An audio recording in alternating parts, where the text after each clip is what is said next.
Lakshmi ceramics நம்ம shop அனைத்திலும் top. All top brands எல்லாம் ஒரே இடத்துல. Lakshmi ceramics, India's largest retailer.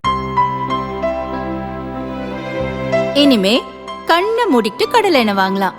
ஏன்னா மந்த்ரா கடலை எண்ணெய் இதயத்தின் தயாரிப்பு. வறுக்க, பொரிக்க, ஏன் எல்லா சமையலுக்கும் மந்த்ரா தான். மந்த்ரா கடலை எண்ணெய், அபார ருசி, ஆரோக்கியமான உடல் நலம்.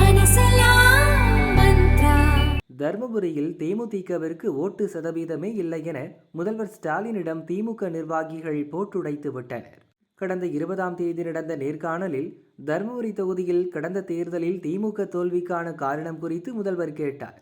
அப்போது வன்னியர்களுக்கு 10.5% இடஒதுக்கீடு கொடுத்ததால் 5 சட்டசபை தொகுதிகளிலும் அதிமுக கூட்டணிக்கு மக்கள் ஓட்டு போட்டு விட்டனர் என கட்சியினர் தெரிவித்துள்ளனர்.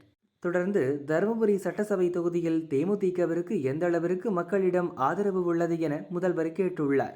தேமுதிகவிற்கு தருமபுரி தொகுதியில் 5000 முதல் 7000 ஓட்டுகள் தான் உள்ளன. நம் தயவில்தான் அக்கட்சி வெற்றி பெற வேண்டும்.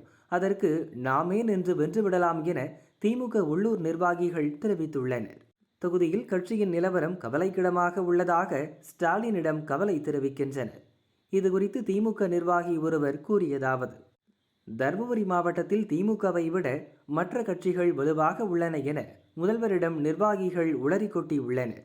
மாநில, மாவட்ட நிர்வாகிகள் கட்சியை வளர்ப்பதை விட தங்களை வளர்த்து கொண்டதால் கட்சி வீழ்ச்சியடைந்துள்ளது. இதை தலைமையும் புரிந்து கொண்டது. நல்லம்பள்ளி ஒன்றியத்தில் அதிமுக கூட்டணியில் உள்ள பாமக வலுவாக உள்ளது. தருமபுரி ஒன்றியத்தில் அதிமுக, திமுக சம பலத்துடன் உள்ளன.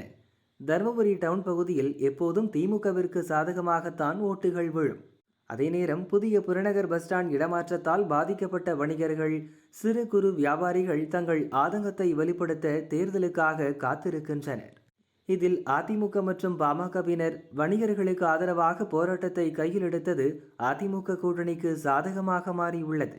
இதை திமுகவால் தடுக்க முடியாது. இவை அனைத்தும் தேர்தலில் எதிரொலிக்கும் என தெரிவித்தார்.